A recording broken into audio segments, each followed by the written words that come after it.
Hey guys, welcome back. It's me, Gippy. I'm here with the first training scenario of Unconditional Surrender World War II in Europe. And I was actually in the process of setting up the main event scenario here. And in the process of setting it up, I realized I had basically set up the first training scenario.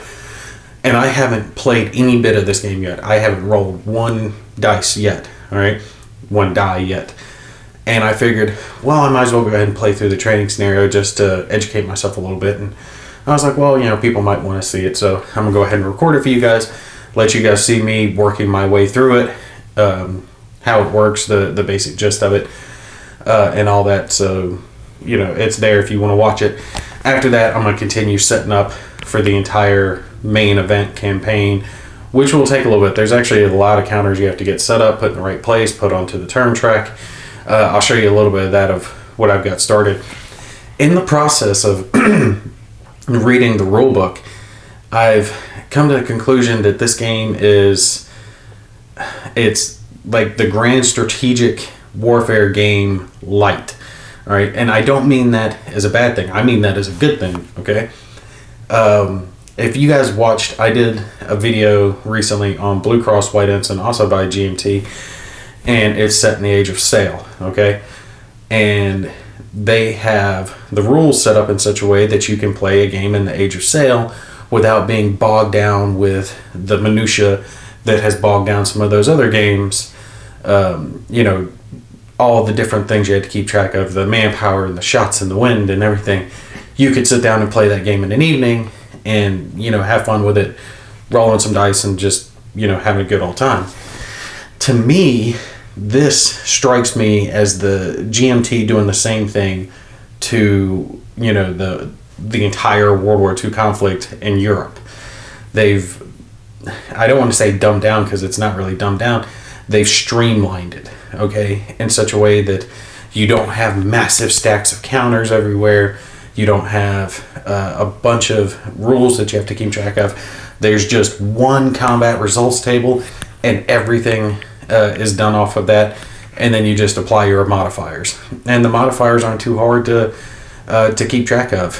Certain countries get a standard plus whatever modifier to account for the fact that they had good or okay or bad troops or whatever it is, and it really does streamline the game. I love the fact that like this first scenario, here's all the Polish troops, that's all I got to worry about. There's the German troops, that's it.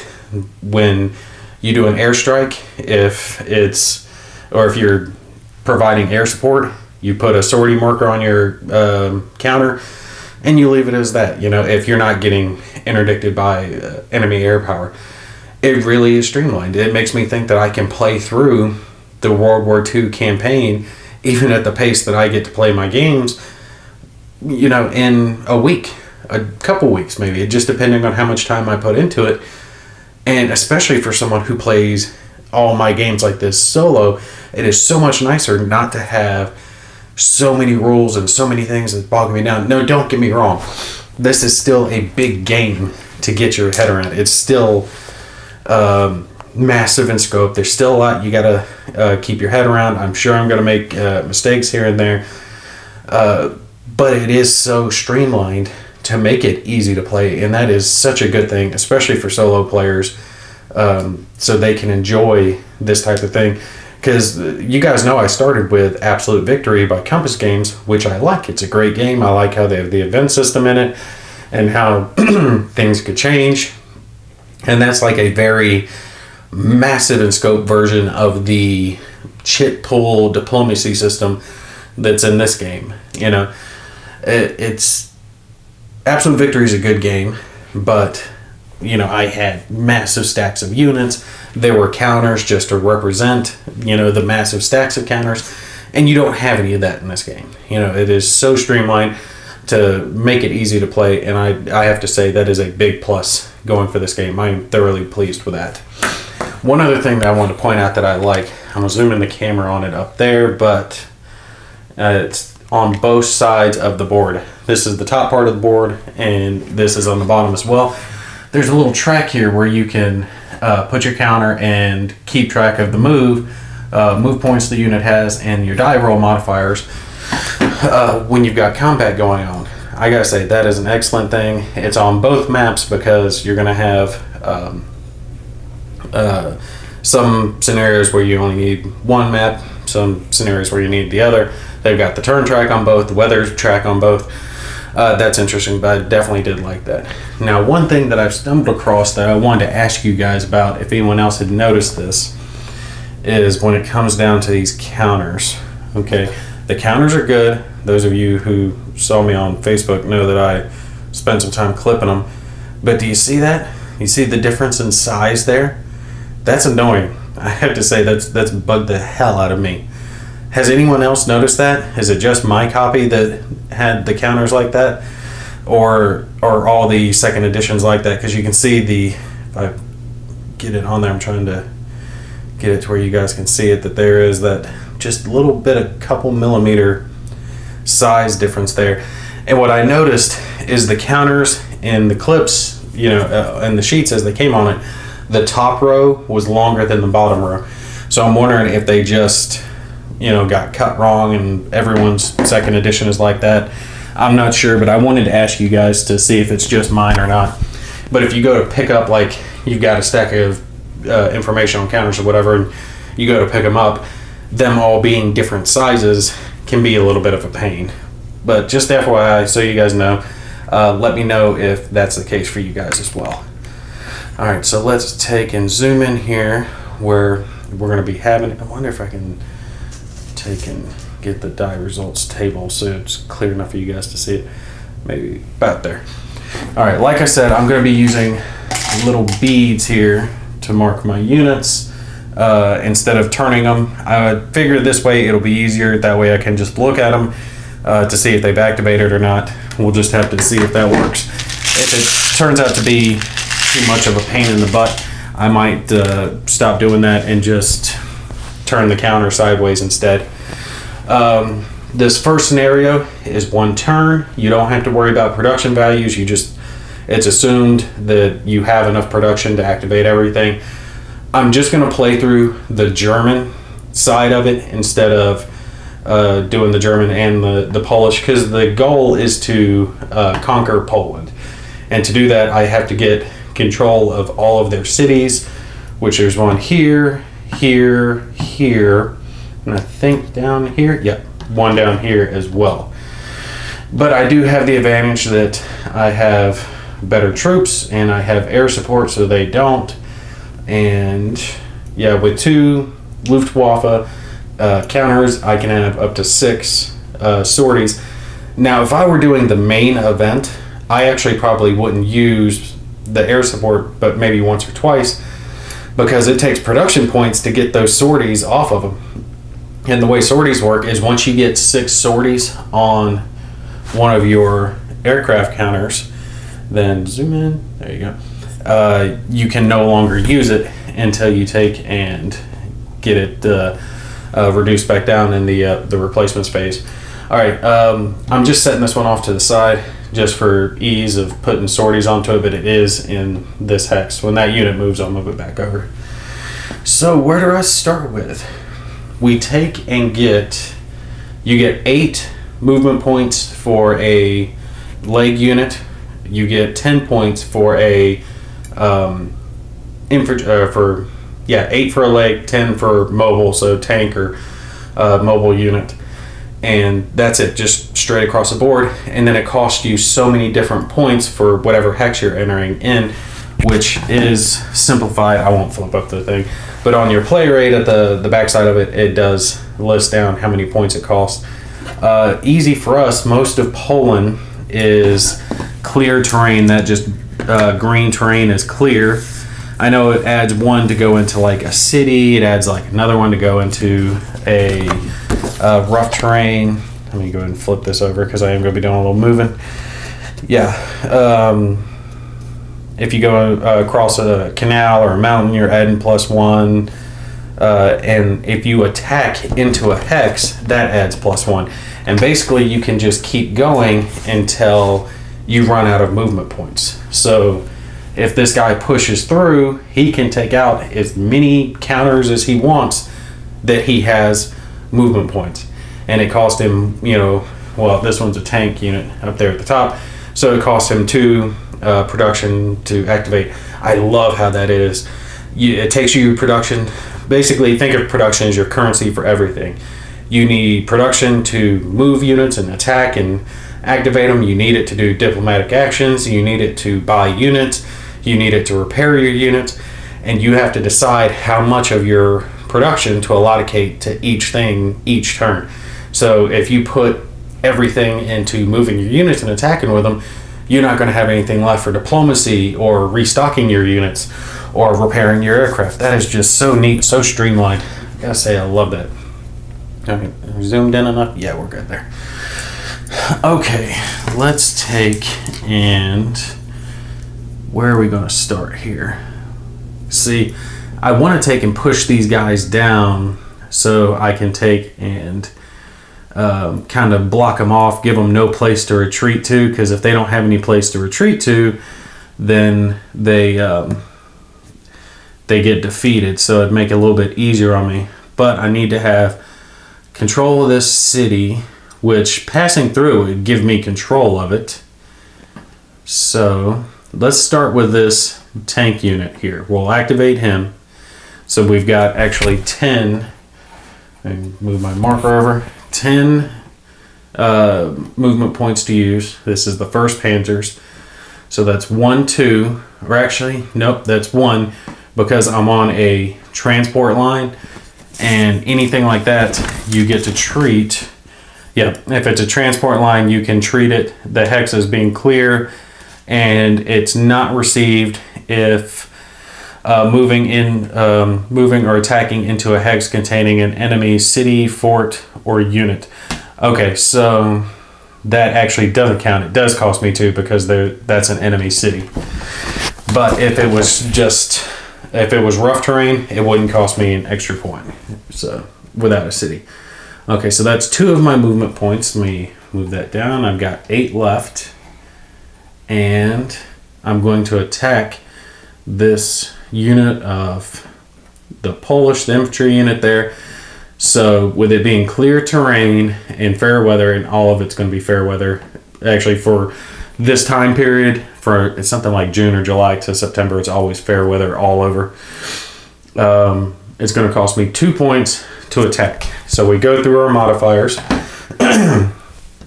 And Germany gets where are we at? An automatic +2 modifier. And the rest of the modifiers aren't going to affect me at this point because, yeah, I'm not attacking across a strait or canal, am I?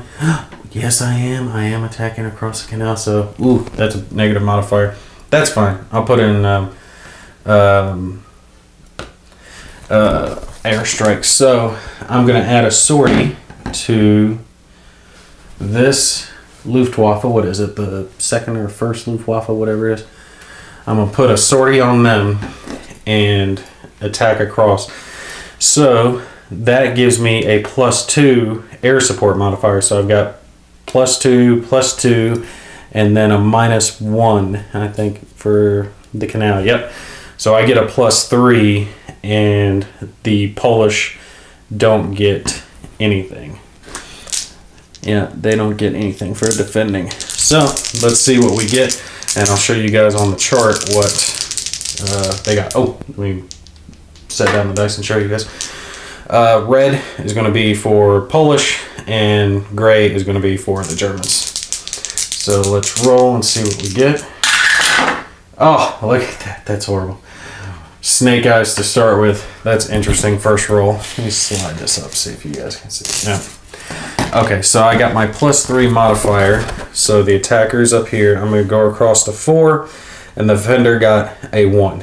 So I don't have to worry about the numbers. The plus whatever numbers is in reference to naval and air combat that would, add sorties to them. So the DR just stands for defender retreats, and the defender just must move 1 hex away and can't move into an enemy zone of control or things of that nature. And if they can't move 1 hex away, then they end up getting killed. All right, so I can follow him. I'll follow. And I believe that I get to put a control marker there without having to stop there. You guys let me know if I'm wrong on that one, but I think I'm correct. I'm not going to dig out the control marker since it's just the learning scenario, but I do believe I'm correct on that. Now, I think actually I tapped across that. So, yeah, we did. We were there, 2 movement points, and then that should be another 2 movement points when I attacked across. Nope, that was 3 movement points. So it's +1 for the attack, and then into a clear hex. So that cost us 3 more movement points for that. So I've got 5 movement points left. I did my continuation, and now I can continue attacking, and I might as well. There's no reason to stop. I want to try to kill the guy. I will take and add another sortie to the aircraft, which will give me another +4, and this time I'll get the +4 without the negative modifier because I'm not attacking across straight. So let's roll and see what we get here. You gotta be kidding me. You gotta be kidding me. Okay, so I got a 7 and they got a 4, which again comes up to defender retreats because it's the same thing as I got last time. That's just ridiculous. Alright, can they... If the defender occupies a fort, they can't... They... Yeah. He can... It looks like he can retreat across here, or he can retreat this way. If he retreats this way, then the only other way he can go is down. We'll have him retreat this way. I'll follow. So that was another 2 movement points. I've got 3 left. So I've got 1 more attack left. And if I attack him again, and hopefully beat him this time, I need to beat him by just 1. I would have liked to have gotten a disrupted on him. That's what I really need. But, yeah, we'll take and do that. He can't retreat into a hex with one of his units. That stacking limits that you can only have 1 ground unit. So, yeah, let's take an attack one more time. Again, we're going to use our air power. And like I said, in a for real game, I wouldn't use this much air power on 1 unit because of how much production resources would be required to get that aircraft back down. Because once they hit 6, they're done. They can't be used anymore. Alright, so last attack here. Come on, roll good. That's not good. That's I got a 5 to his 4. I don't even know if that's gonna do anything. Yep, that's a diamond result. And a diamond, where are we at? Right here is where it hit. Diamond means nothing. No impact, no clue. So we'll take and mark this guy as done because at this point he only has 2 or 1 movement point left, so he can't do anything. So that was a wasted sortie. I don't know if I'm gonna get the Polish on this one. Let's see. If I come down from here and I attack this Polish unit here on the side and I come this way, he has nowhere to retreat, so they'll get destroyed because I have a zone of control here and here. So he couldn't retreat anywhere. That will automatically kill him, and then I can continue pushing on along. If I have enough points, let's see, it'd be 1 point there and another 3 points there because of crossing the city and attacking, or yep, which would take the city.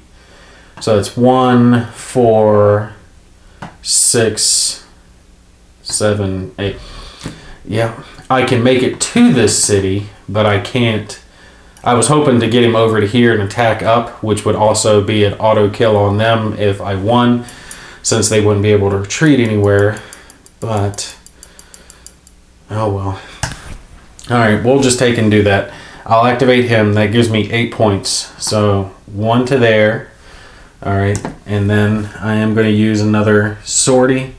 That's 4 sorties on that top one already, but I need the bonus to ensure that the Polish have to retreat here. I need them to retreat. I'm attacking across the canal, so that's a -1 modifier, and then I've got my +2, and then +2 for the airstrike. So I got a +3 modifier at this point. Let's take and roll it, see what we get. You gotta be kidding me. The dice gods are against me. They are always this way when I'm filming shit. God, I swear. Okay, so that was 1 point, and then I spent 3 points in that attack. So that's 7. I'm down to 4. I've got enough to attack one more time. Same circumstances. Let's do it. I don't know if I'm going to take Poland in one go here. We'll have to see what happens.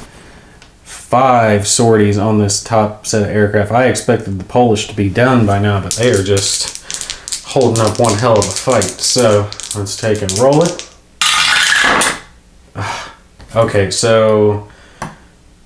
God, we tied again. No? Yeah? Because I got +3, so it's my 5 to their 4.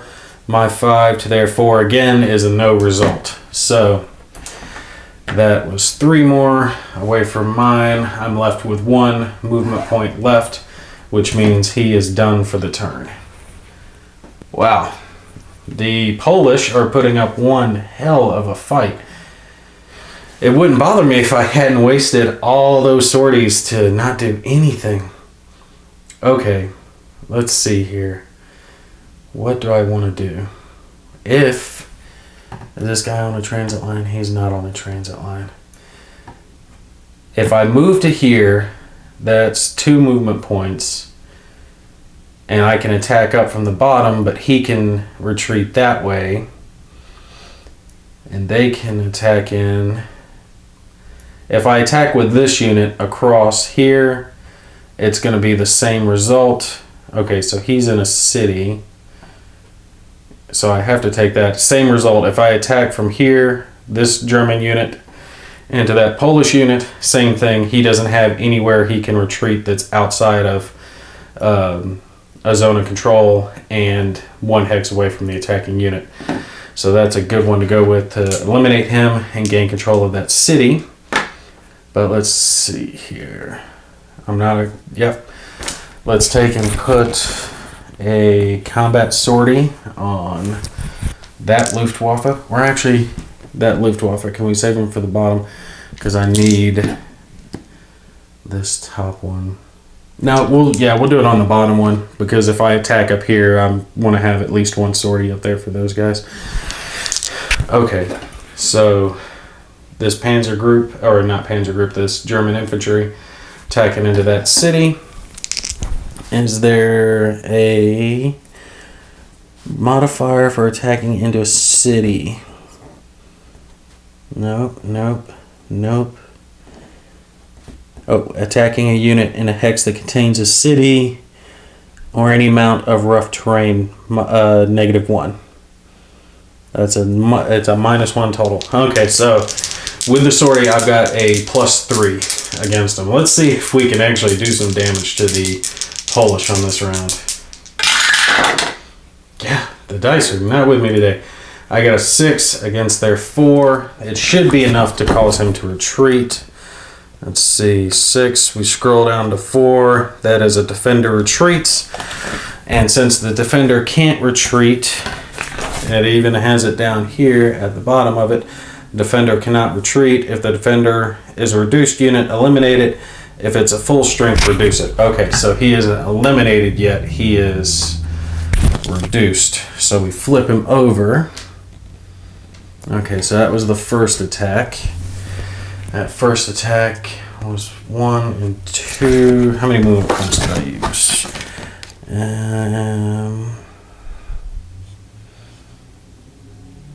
No, I was wrong on that. It's not an extra movement point. It's 2 movement points. But we're still learning it, guys. We're still learning it.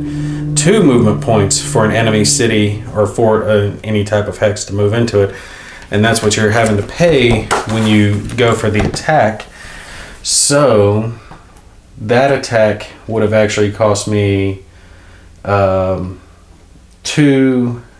and then the 1 for attacking it. So that cost me 3. So we're down to 5. And they're reduced, so let's take and do it one more time. We'll flip this marker over, second sortie, and see if we can take them out. Again, we've got a +3 against them. Well, yeah, it is +3. Yep, +3. All right. And okay, that works. That's a 9 to their 1. So 9 to 1. It is defender eliminated. So, of course, I got it there, and it didn't matter. The rest of the time, it's been, oh well. Okay, so I will follow through. So I take control of the city, and that was another 3 movement points. So I've got 2 movement points left. I can move across there, and if I leave my unit there, that creates a zone of control here to restrict movement of the enemy. So let's take and do that, and then he is complete. All right. Yeah, I like how the zones of control in this work. Now, see, if I attack here, that means this Polish unit can't retreat. If I attack him with this group, he can't retreat down to this hex. He could only retreat to this hex. So that would clear it up, and I could attack down further. I need to get Warsaw. If I'm going to win, I need to get this city and this southern city. Technically, I have enough guys to do it, but I spent so much of my units up there just getting those guys out of the way. Oh, this game's going to be so much fun, and the whole thing. Oh, when I really get it down to the table, I'll tell you what, oh man, this is going to be a blast just thinking it all through. I'll tell you what. Okay. What do I need? I need to take and get to this city, and that aircraft is technically on this square or this hex. So 1, 2, 3, 4, 5. Okay, so if I use this sortie, the last sortie here, to increase his attack, to attack here and then attack there again, I can take and have this sortie help him to push to try to take Warsaw. So that's what we're going to do. We'll see how it does. And you guys can see on the back of it, it says right there, 6 sorties cannot activate. That's the last of it. See my pretty clipped counters? Look how nice they are. If you guys are on that Solitaire Wargamers Facebook group, you'll see the pictures that I put up as I was clipping them. Just clip, clip, clip, and wearing my wrist out. Alright, so we're attacking across into this unit. I'm knocking it around. It's in a clear hex. So it's just the 2 movement points to attack it. You know, 1 for the clear hex and 1 for attacking. So we're at 8. We'll bring this down to 6. No other modifiers. So it's going to be +4 for me. That's good. I need it with the way the dice have been rolling. I definitely need it with the way the dice have been rolling. 6 to 5 is going to be nothing. I can already tell you. Yep, go down to 5. Nothing. God, what a waste. Okay, we gotta attack him again. And I gotta save some of those other sorties for down there. So, you know what? I've got more guys up here and I have to push to Warsaw. I'm gonna take and use one more sortie from these aircraft that I've got here. Oh, I can't. They're out of range because they're in this hex. So 1, 2, 3, 4, 5. Let's see. 2, 3, 4, 5. Yep, I'm 1 hex away. They are right there on top of that unit. 1, 2, 3, 4, 5. No, wait, they can reach it because they're in this hex. 1, 2, 3, 4, 5. Nope, they can reach. Okay, so put our 3rd sortie on it and we'll just attack again. Same modifiers. We got to push him back. All right. Wow, the dice are against me today, fellas. Alright, I ended up getting a 5 to their 2, though. And that is a defender retreats.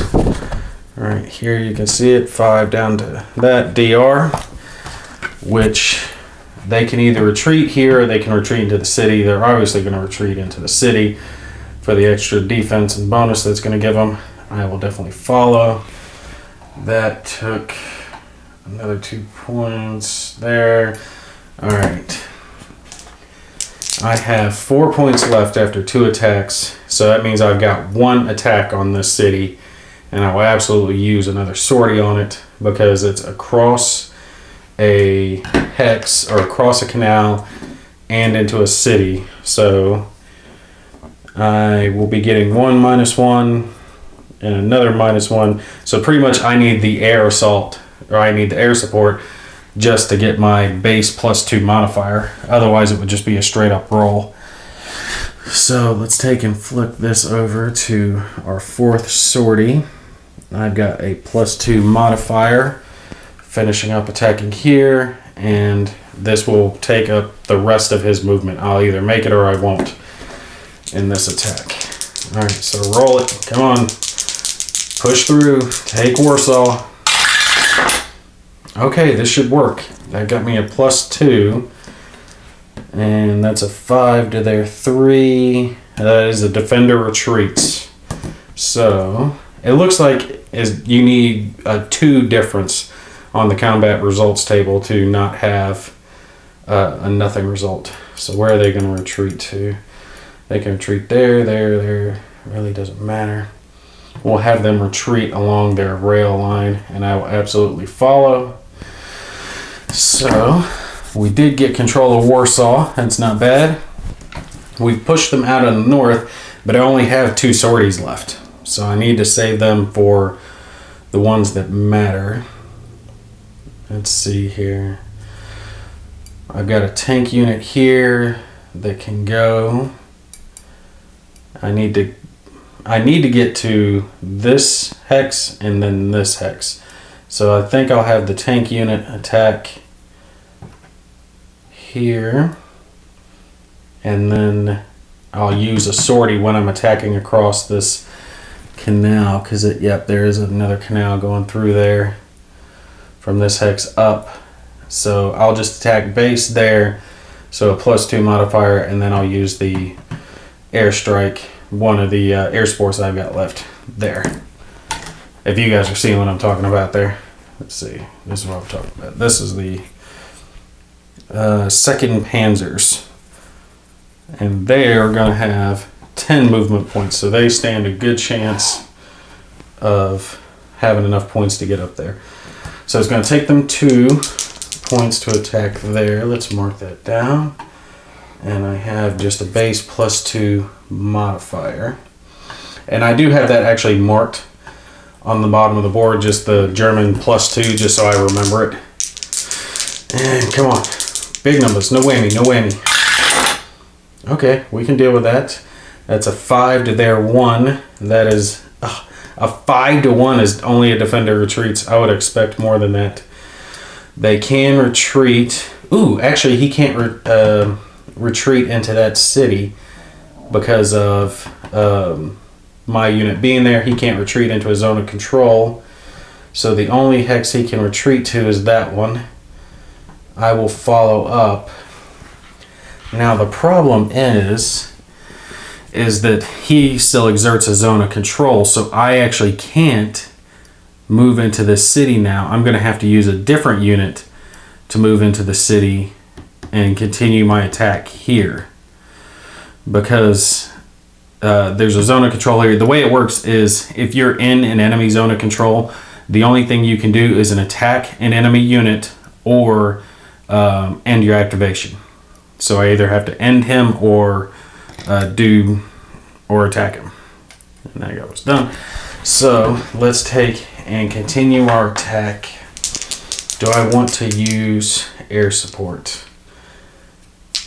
Yeah, because I really need to push him back another hex to open up a line for this infantry to push up to the city, and then my southern infantry can push over here and attempt to take that city. And in that case, I'll win. So let's take and use one of my remaining air support, or I keep calling it air support. Well, yeah, it's air support. So we use one of the ones we have remaining in this attack. I've got my +2 modifier because there is no canal or anything like that to modify it. And they're just in the clear. So come on, big numbers, no whammy. How many times have I rolled doubles in this video? I mean, is it even possible? I got a 6 to their 2. And you guys can see right there, 6 to 2's defender retreats. Wow, even you have to get up to, yeah, you have to do at least 6 on your damage, whatever it is you're doing, to get a defender disrupted, which would cause the counter to flip over. Anything less than 6 after your modifiers is just a retreats. Okay, so he retreats, which is good. He's going back. I will follow up. That was another 2 gone. Now, I'm not going to continue attacking this guy. I'm going to take and attack down into this hex, which is one of the last cities that I need to control. Because if I can take and push this guy out of it, he'd have to retreat over to here. I could stop. I'd have control of it. I'm going to have to use my last sortie because this is a big one. I need this to go through. So last sortie, I'm taking, oh, it's on the back, never mind, excuse me. So I'm attacking across a canal. He's in a city, so that means it's -2 modifier against my +4, so I've just got a +2 on this one. I need at least a retreat on this one, or I'm going to probably fail it. Oh, yeah, that's done. They absolutely beat me. They're 6 to my 4. My 4 down to their 6 is attacker stays. Or attacker stopped. The attacker is stopped and their activation is over. So that is not good. They stopped me in my tracks there. So I'll tell you what, we'll just take and activate this guy and go 1, 2, 3, and we'll just leave him there and hit him with a marked. That way I do have control of that city. So the only other city left, am I right? There isn't any other city. I've got control of everything except for this one down here. So, and I'm out of sorties. It's this or nothing. So I'm moving into this, which is rough terrain, but it is the transport. So that's going to cost me 2 of the 8 that I start with. So I've got 6 points, and I'm attacking a guy in rough terrain. Yeah, he's got rough terrain with that mountain there with him. So he gets, I think it's a -1 modifier against it. Let me look here. Yep. I'm tacking on a mountain, river hexide. So it's a -1. So I've got a +1 modifier against this, and what is it? 3 chances, basically, with the amount of attacks I got to put into it. So, well, let me check and make sure I'm right on that. Let's see. I'm tacking into it. It's a rough hex, so it's 2 points, and no, I've got 2 chances. Yeah, because it's 2 points of movement to move into that, +1 for the attack. So with 6 movement points left, I have 2 chances. +1 modifier. Let's see what we get. That's not going to do it. That's my 3 does 4, which will come out as nothing. Yep, that's nothing. And last one, I need a big one, or the Polish have held me back. Yep, Polish held me back. These dice did not love me. That ends my activation, and unfortunately with this training scenario it's only 1 turn, so without control of this city the Polish were able to hold. So I don't even need to play through the Polish to see that they won on that one. There's nothing I can do on it. So that was actually pretty cool. I gotta say, I like that. Just a little training scenario to throw some dice and see how the game itself works. I like how the aircraft work, that you don't have to worry about the counters with them as much. You don't have to, where is this? I think that was supposed to be like there. You don't have to worry about moving them around and everything. They just add a flat bonus depending on the weather. Because if it was poor weather, what is it down here? Air support in fair weather is +2, poor weather is +1, and severe weather you don't even get air support. So I like how it's just basic like that. It's, you know, 0, 1, or 2. And I don't know. I gotta say, I think the little beads are gonna work a lot better than turning the counter sideways as well, because I can glance at the board and instantly see what units I've activated, which ones I haven't, without trying to peer down at the counters, because they're plenty big enough. But you know, when you're standing back and you guys can see how big this board is, you know, you're not going to be able to see until you lean over it whether or not they're turned sideways or not. But that's it. That's the first training scenario for you guys. I'm going to go ahead and continue setting up for the main event. I'm going to reset this back to the way it's supposed to be for the actual setup. And I don't know how I'm going to do the turns on it. I might just take and film it and just let you guys listen to me ramble as I push through. Maybe I'll do one faction's turn. You know, well, no, I don't think that'll work either, because where's the little sequence of play? Yeah. You got your weather phase, declare war, economy, strategic warfare, which I still got to get my head wrapped around that, because that's strategic movement. You get, you know, basically one movement free. I don't know. I might take and do all these phases of all 3 factions, you know, the West, the Allies, and the Soviets, and then do one video of just each group's operation phase, because that's where you're actually attacking the units and moving your stuff, and then do a video following up, because I know some of the people commented saying they wanted to see a step-by-step playthrough, you know, start to finish the whole way. So, and I don't mind doing it. It's not like it's gonna hurt me in any way, because I can just have the camera running while I'm playing the game. Anyway, you guys tell me what you think, what you're looking for. I'm, you know, running this channel for you guys, so if there's something specific you want done, you know, as far as this game's concerned or any others, y'all just let me know. You guys take care. I'll see you in the next one.